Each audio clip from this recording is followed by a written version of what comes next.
आज हम Diwali special recipes में बनाएंगे बेसन पूरी से बनने वाले लड्डू। महाराष्ट्र में दिवाली के त्योहार में इस लड्डू को स्पेशली बनाया जाता है, जिसे दामटेच लाडू कहा जाता है। ये लड्डू सॉफ्ट होने के साथ साथ दानेदार होते हैं। इसे खाने का अलग ही मजा होता है।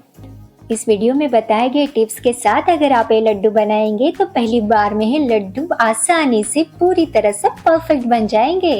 इस वीडियो को अंत तक जरूर देखिएगा और हाँ, वीडियो को लाइक, शेयर और चैनल को सब्सक्राइब जरूर कीजिएगा।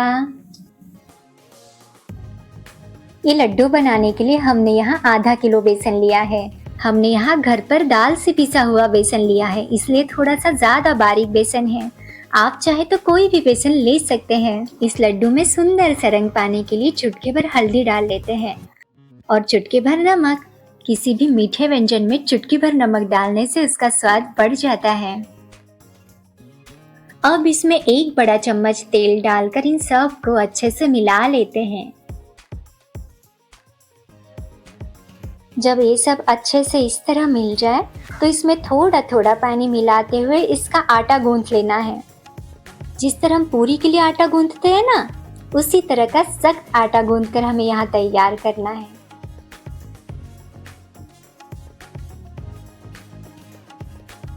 अब ये आटा गूंथकर तैयार है। आप देख पा रहे हैं हमने किस तरह का सख्त आटा गूंथकर तैयार किया है। इस आटे को आराम की बिल्कुल आवश्यकता नहीं होती, इसलिए झटपट इसके इस तरह के पेड़े बनाकर तैयार कर लेते हैं। हमें इस लोई से आकार में बड़ी और थोड़ी सी मोटी पूरी बेलनी है, इसीलिए इस आकार की लोइयां ठीक रहती हैं।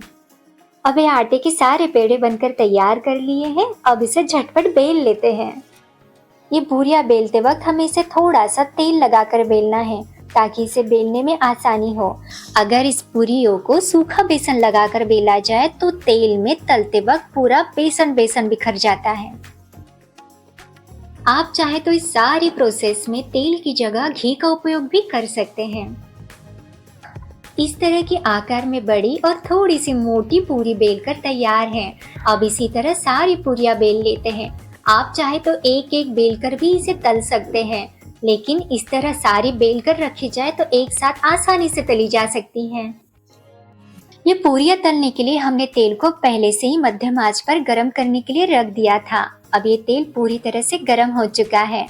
अब एक एक पूरी को अलग अलग तल लेते हैं।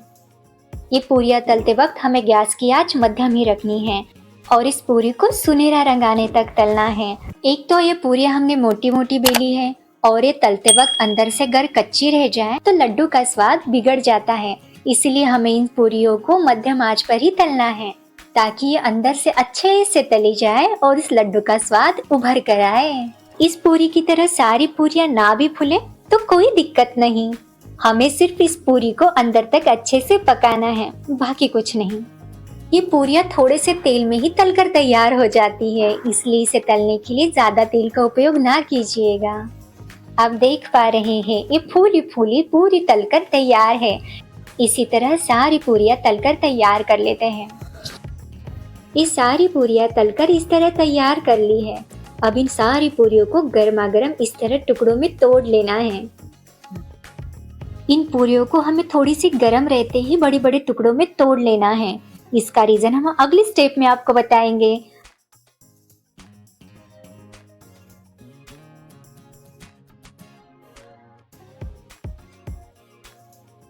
इस तरह सारी पूरियों को टुकड़ों में तोड़ लेने के बाद इसमें से थोड़े से टुकड़ों को मिक्सर के जार में डालेंगे और इसे बिल्कुल बारीक पीस लेंगे।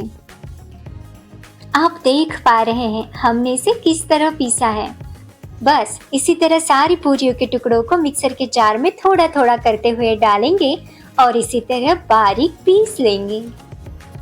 देखिए तो जरा हमने इसे किस तरह पीसा है, बिल्कुल दानेदार, जैसे सूजी होती है ना, बिल्कुल उसी तरह। अब इसे छानने की बिल्कुल आवश्यकता नहीं होती। अगर पूरियों को पूरी तरह ठंडा करने के बाद हम इसे पीसते ना तो इसमें बड़े बड़े दाने रह जाते और फिर हमें इसे छन्नी से छानना पड़ता और वो स्टेप स्किप करने के लिए हमें इसे गरम गरम पीसना पड़ता है। बस, बाकी कुछ नहीं। अगर इसमें थोड़े से मोटे दाने रह भी जाते हैं तो इसे मोटी छन्नी से छान लीजिएगा और बचे हुए दानों को फिर से मिक्सी के जार में डालकर पीस लीजिएगा। अब इस लड्डू के लिए झटपट चाशनी बना लेते हैं। ये चाशनी बनाने के लिए हमने यहाँ 1.25 किलो चीनी ली है। आधा किलो के लिए 1.25 किलो चीनी परफेक्ट होती है। आप अगर इसे ज्यादा मीठा बनाना चाहते हैं तो आप 1 किलो की मात्रा ले सकते हैं। और सच कहें, ये लड्डू ना थोड़े से मीठे ही ज्यादा अच्छे लगते हैं, क्योंकि इस बेसन को अपना कुछ तो मीठा स्वाद होता नहीं है, इसलिए इसमें थोड़ी सी मिठास ज्यादा अच्छी लगती है। यहाँ 1.25 किलो चीनी में 2 कप पानी डालना है। अगर इसमें पानी की मात्रा ज्यादा हो जाए तो इसे ज्यादा देर तक पकाना पड़ता है, इसलिए इतनी चीनी के लिए 2 कप पानी की मात्रा परफेक्ट होती है, क्योंकि हमें इस लड्डू के लिए गाढ़ी चाशनी बनानी है। इस चीनी को पानी के साथ घोलते हुए मिला लेते हैं। तेज आंच पर इसे एक उबाल आने देते हैं। आप देख पा रहे हैं इस चाशनी को अच्छे से उबाल आ रहा है। अब गैस की आंच धीमी कर देंगे। अब आगे चाशनी अच्छे से गाढ़ी होने तक इसे धीमी आंच पर ही पकाना है। अब करीबन 15 मिनट बाद गैस की आंच बंद कर देते हैं। आप देख पा रहे हैं ये चाशनी अच्छे से गाढ़ी हो गई है। हमें ऐसी ही गाढ़ी चाशनी की आवश्यकता होती है। अब इस गरम चाशनी को इस बेसन पूरी के चूरे में थोड़ा थोड़ा करते हुए चम्मच से मिला लेंगे। अगर आप इस चाशनी को एक साथ इस चूरे में मिलाएंगे तो मिलाने में दिक्कत होती है और मिश्रण थोड़ा पतला भी हो सकता है, इसलिए अच्छा हो कि हम इसे थोड़ा थोड़ा ही मिलाएं। अब इसमें स्वाद के लिए थोड़ी सी कूटी हुई इलायची मिला लेते हैं। आप चाहे तो इसमें थोड़ा सा जायफल भी मिला सकते हैं। अगर चाशनी मिलाते मिलाते ये मिश्रण थोड़ा सा ज्यादा पतला हो भी जाए तो कोई प्रॉब्लम नहीं, तो इसे सेट करने के लिए थोड़ी देर ज्यादा रखना पड़ेगा, बाकी कुछ नहीं।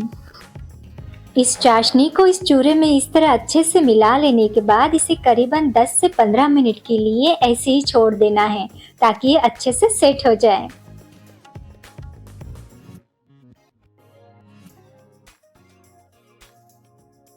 हमने जितनी चाशनी बनाई थी उसमें से बिल्कुल थोड़ी सी चाशनी बची है। इस चाशनी का उपयोग दिवाली की फराल में कहीं ना कहीं तो हो ही जाता है। अब 15 मिनट बाद आप देख पा रहे हैं ये मिश्रण थोड़ा सा खिला खिला और अच्छे से सेट हो गया है। अब इसमें सिर्फ 1 चम्मच घी डालकर इसे अच्छे से मसलते हुए इसके लड्डू बांध लेते हैं। अगर इस लड्डू के लिए 1 तार की चाशनी बनाई जाए तो इसे सेट होने के लिए करीबन 7 से 8 घंटे रखना पड़ता है। हमने परफेक्ट गाढ़ी चाशनी बनाई है, इसलिए सिर्फ 15 मिनट में ये मिश्रण अच्छे से सेट हो गया है। अब इस मिश्रण को इस तरह मुट्ठी में उठाते हुए हल्के हल्के से इसकी मुट्ठी बांधते जाएंगे और इस तरह लड्डू को आकार देते जाएंगे। अगर दानेदार, मुलायम और परफेक्ट लड्डू बनाने हैं तो चाशनी का परफेक्ट होना बहुत आवश्यक होता है। सारा खेल चाशनी का है। लड्डू को इस तरह बांधने के बाद इसे थोड़ा सा और आकर्षक बनाने के लिए इसके ऊपर इस तरह बादाम की कतरन लगा लेते हैं। आप चाहे तो अपनी पसंद अनुसार किसी भी ड्राई फ्रूट से इसे सजा सकते हैं। इस तरह सारे लड्डू बांधकर तैयार कर लेते हैं। चिंता मत कीजिएगा, ये लड्डू पहली बार में ही परफेक्ट बन जाते हैं। इसे बनाना बहुत आसान है और हाँ, ये खाने में सच में बहुत स्वादिष्ट होते हैं। आधा किलो बेसन में यहाँ पर 40 लड्डू बनकर तैयार हुए हैं। अब इस लड्डू को तोड़ कर देखते हैं। आप देख पा रहे हैं अंदर से कितने मुलायम बने हैं। आप इस बेसन पूरी के दानेदार लड्डुओं को जरूर बनाइएगा। अगर आपको रेसिपी पसंद आई हो तो वीडियो को लाइक, शेयर और हमारे चैनल को सब्सक्राइब करना ना भूलिएगा। वीडियो अंत तक देखने के लिए धन्यवाद।